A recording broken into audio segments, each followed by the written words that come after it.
Tapi yang jelas, Sobat Era sekalian, Erick Thohir sudah mulai tergoda untuk menjadi calon presiden 2024.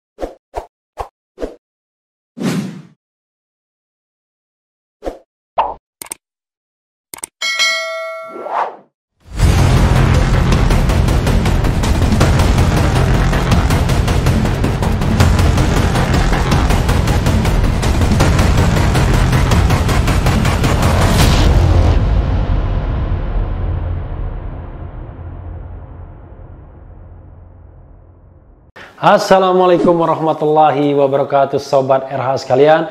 Jumpa lagi kita di channel yang keren ini, Keren Cadas.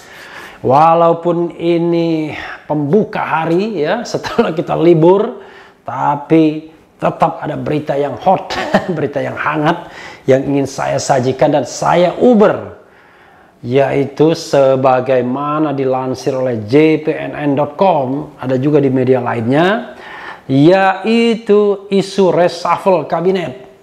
Titik 2, Erick Thohir diganti, Luhut Panjaitan kena rotasi. Luar biasa ya. Kita bacakan ya. jpnn.com Jakarta. Ketua Umum Ketum Barisan Penggerak Rakyat Jokowi Amin, Barak join. Ada juga ini. Ali Nugroho menyebutkan bahwa Presiden Jokowi bakal merombak kabinetnya. Menurut Ali, ada 3 posisi menteri yang akan diisi oleh wajah baru. Sementara sejumlah menteri akan mengalami rotasi. Dari mana ya? Infonya cuma 3 diganti wajah baru. Kebanyakan cuma rotasi, ujar Ali saat berbincang dengan kantor berita politik RM All Minggu 30 Agustus. Ali mengatakan 3 menteri yang akan keluar dari kabinet Jokowi ialah Menteri ATR BPN Sofyan Djalil, ya, Menteri BUMN Erick Thohir, dan Menteri Pendidikan dan Kebudayaan Nadiem Makarim. Wah, ini menteri yang 2 ini kontroversial. Pertama, menteri yang pemain lawas. Pak Menteri Sofyan Djalil selalu menjabat dari rezim ke rezim. Ya, memang Sofyan Djalil ini pernah menjadi menteri di eranya pertama SBY JK, ya. Kemudian pernah menjabat juga di Jokowi JK, dan Jokowi Ma'ruf juga menjabat. Luar biasa ya. Seharusnya berpengalaman, tetapi malah terjadi banyak kasus konflik agraria tuturnya. Nggak gampang menyelesaikan konflik agraria ya. Kemarin kita lihat tuh ada petani dari Sumatera Utara jalan kaki ke Jakarta, luar biasa dia ya. Sementara Erick Thohir dirombak karena gagal mengangkat perekonomian dan kesejahteraan rakyat melalui BUMN. Menteri yang buat gaduh memang sebaiknya dicopot atau dirotasi oleh Presiden, terang Ali. Ini aspirasi pribadi atau memang informasi A1 ya. Ya, nanti kita bahas ya soal Erick Thohir dan lain sebagainya. Selain itu, Ali mengatakan bahwa Luhut Panjaitan akan dirotasi dari jabatan sekarang sebagai Menteri Koordinator Bidang Kemaritiman dan Investasi. Ini rotasi kemana yang paling cocok? Menko Polhukam. Lalu Mahfud MD kemana? Menteri Pemberdayaan Sumber Daya Manusia. Cocok apa enggak? Atau menteri yang bukan Menteri Koordinator? Wah, ini jadi downgrade begitu ya. Agak susah juga.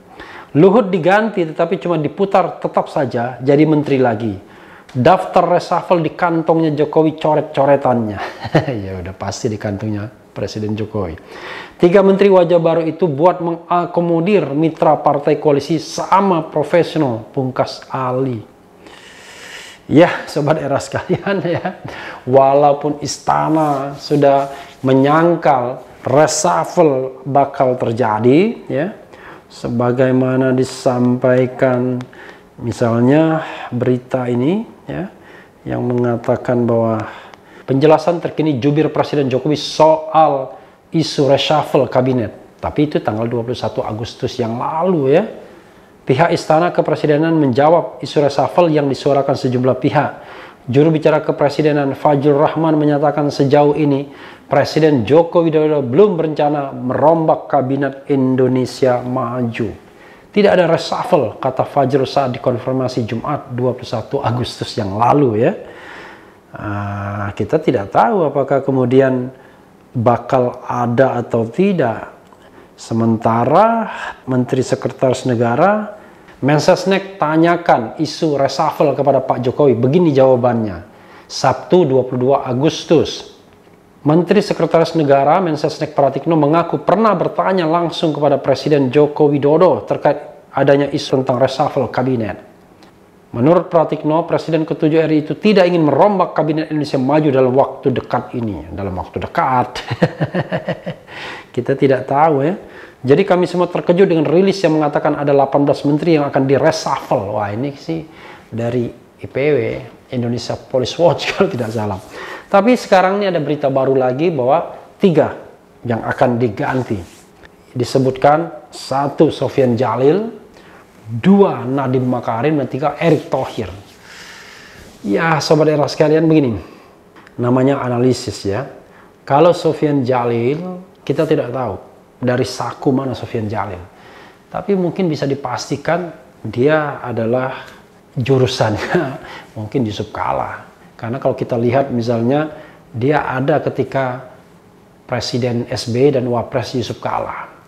Ada pula ketika Presiden Jokowi dan Wapres Yusuf Kalla. Dan sekarang dianggap sebagai dalam tanda kutip orang titipannya Yusuf Kalla. Mungkin bagian dari endorsement Yusuf Kalla terhadap pasangan Jokowi Ma'ruf Amin. Mungkin ya, namanya juga analisis. Lalu yang kedua, Erick Thohir. Menteri ini ngeri-ngeri sedap ya. Karena begini, Erick Thohir adalah sosok yang non-partai. Tiba-tiba meroket karena diangkat sebagai tim TKN, tim kampanye nasional Jokowi Ma'ruf Amin, setelah memimpin Asian Games. Sebelumnya, beliau adalah pengusaha yang menggebrak dengan membeli saham Inter Milan dan kemudian ada juga klub di Amerika Serikat. Langsung menjadi menteri dengan portofolio yang paling hot, yaitu badan usaha milik negara. Banyak gebrakannya. Ya, hampir semua pengurus BUMN era Rini Sumarno diganti ya, kecuali yang nyantol dengan kekuasaan yang nggak bisa diganti. Artinya kalau kita bicara mengenai pengurus BUMN itu, ya ada yang nyantol ke deputi ya, itu selemah-lemahnya iman, deputi BUMN. Ada yang nyantol ke Wamen ya, agak kuat sedikit imannya. Ada yang nyantol ke Menteri BUMN, nah ini agak kuat sudah. Ada juga yang nyantol ke Wapres Ma'ruf Amin. Nah, tapi justru Ma'ruf Amin mengeluh ya. Nanti kita tampilkan lagi thumbnailnya.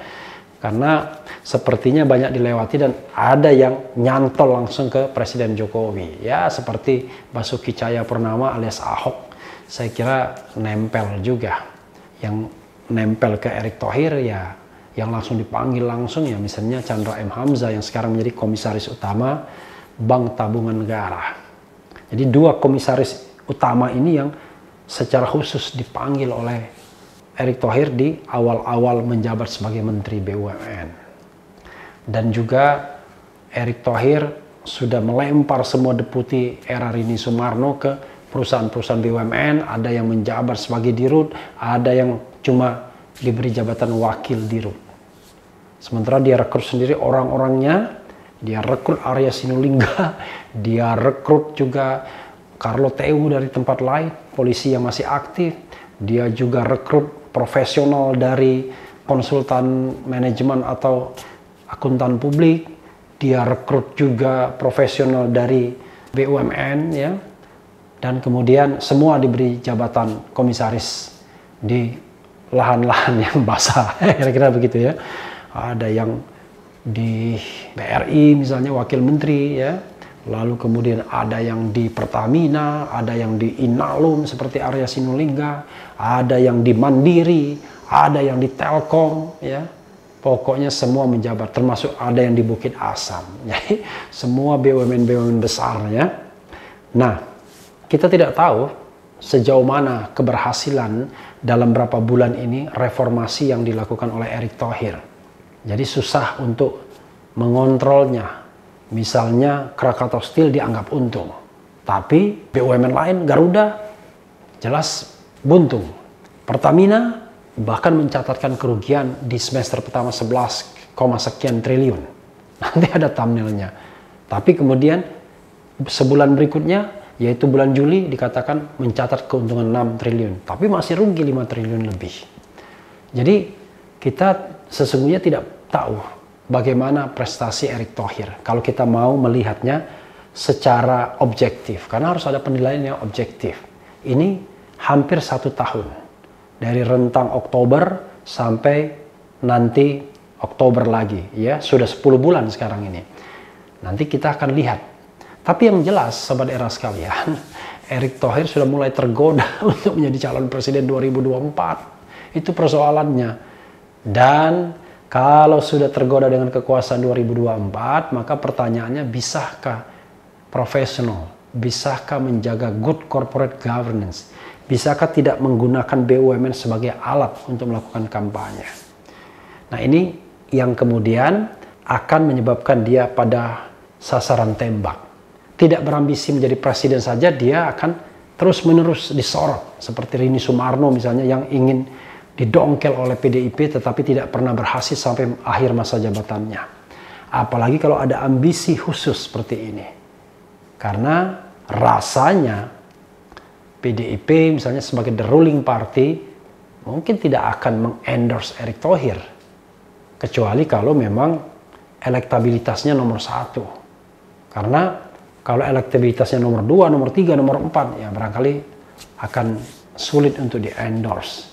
Karena itulah pasti the ruling party tidak suka melihat ada menteri di luar dirinya yang sudah berkampanye. Dan powerful lagi jabatan yang diemban. Karena bisa menggerakkan lebih dari ratusan BUMN, kan begitu. Karena ini menteri yang paling kaya publikasi. Termasuk juga sering tampil di stasiun-stasiun televisi untuk talk show dan lain sebagainya, lebih banyak mungkin dibandingkan menteri yang lainnya. Jadi kita bisa catat tuh menteri-menteri yang sering rajin talk show. Berikutnya adalah Nadiem Makarim. Ini menteri yang sangat kontroversial, berusia sangat muda, lebih muda dari saya bahkan ya. Dan berhasil ya sebagai pengusaha startup, Gojek, fenomenal ya. Tapi juga bisa menggait investor dari luar negeri, entah Gojek dia sudah berapa persen tinggal.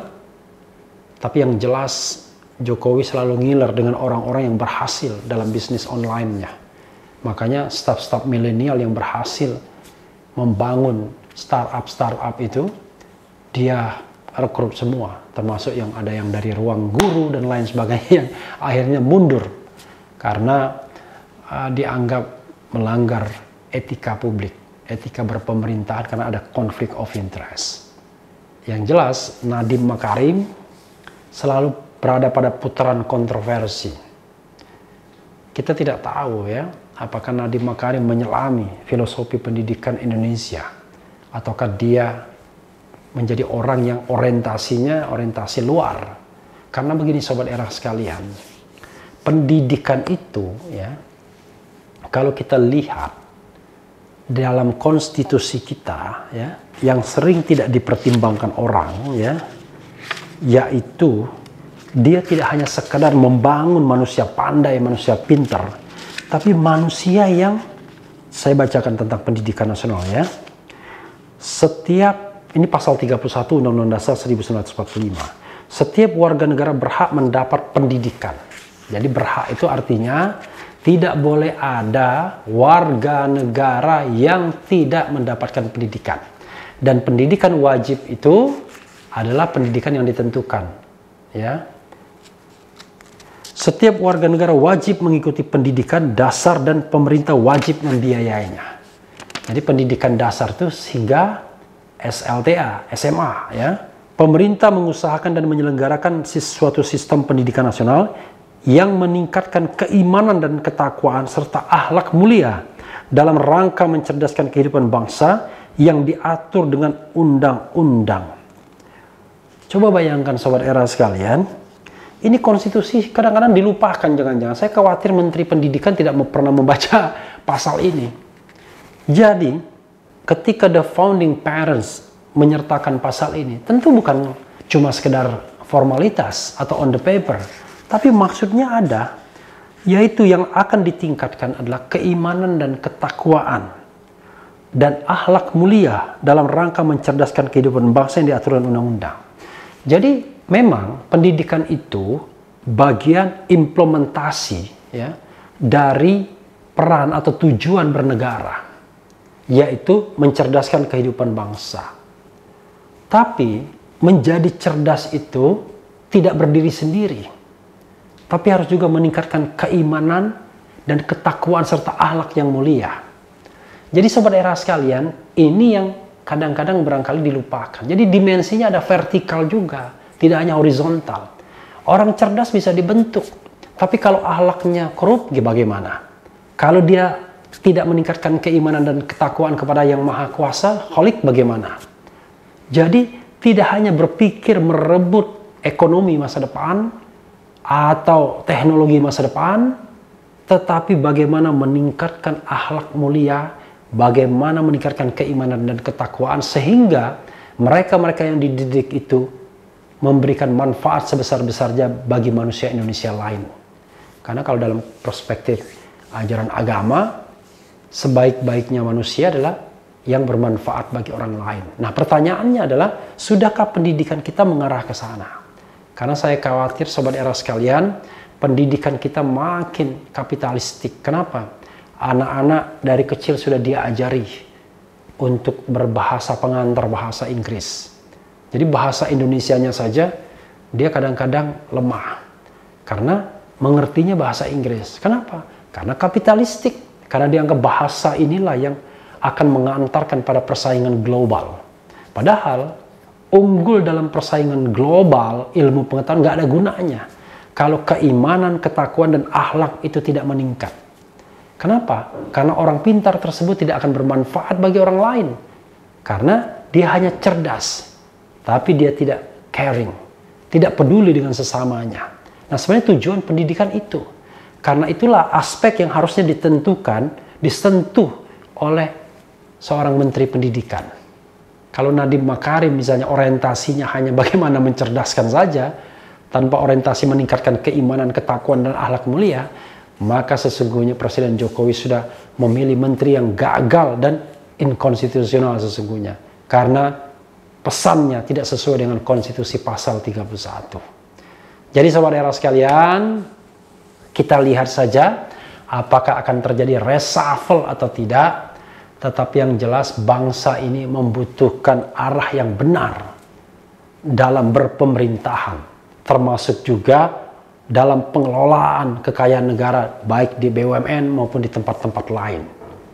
Berusaha untuk menyelesaikan persoalan-persoalan yang selama ini tidak pernah diselesaikan, seperti konflik agraria, sehingga petani dari Sumatera Utara harus jalan kaki ke Jakarta. Dan juga menyelesaikan soal pendidikan kita, yang hanya menghasilkan orang-orang pandai, cerdas, tapi akhirnya korup juga. Atau kalau dia masuk politik, masih menjadi bagian dari gerombolan-gerombolan yang mau mencari keuntungan pribadi. Bukan menjadi makhluk yang sosial, yang altruistik, lebih memikirkan kepentingan orang lain, dan juga bertakwa, beriman kepada Allah Subhanahu wa Ta'ala. Jadi, pendidikan kita harus punya dua dimensi. Dimensi vertikal, dimensi horizontal, dan itu sangat Pancasilais, karena Pancasila bicara dulu tentang dimensi vertikal ketuhanan, baru kemudian 4 dimensi yang sifatnya horizontal, baik skala nasional maupun skala mondial. Jadi sobat era sekalian, kalau kita mendidik, maka didiklah anak didik itu menjadi berketuhanan yang Maha Esa, artinya dia bertakwa, meningkat imannya, dia juga berperi kemanusiaan, dia juga menjaga persatuan, dia juga demokratis, taat hukum, dan dia juga adil dalam distribusi ekonomi. Harusnya begitulah pendidikan kita. Mudah-mudahan ini dipahami oleh Menteri Pendidikan dan menjadi sebuah program, ya, kegiatan yang bisa diimplementasikan dan menghasilkan anak didik yang paripurna lengkap. Ada dimensi yang membangun jiwa dan membangun raga, seperti lagu Indonesia Raya, bangunlah jiwanya, bangunlah raganya. Jadi jiwa dulu yang dibangun baru raga. Ya sobat era sekalian, kita lihat saja apakah akan terjadi reshuffle atau tidak dalam jangka waktu dekat. Saya sendiri sudah meramalkan akan terjadi reshuffle. Tapi yang penting tetap di channel ini, karena di channel ini Anda akan dirayu, ditipu, dibaperin, dicecar, diuber pula di jalur khusus. Karena channel ini adalah channel yang mengancam, memeras, dan membenci. Jangan lupa subscribe, like, comment, and share. Ciao.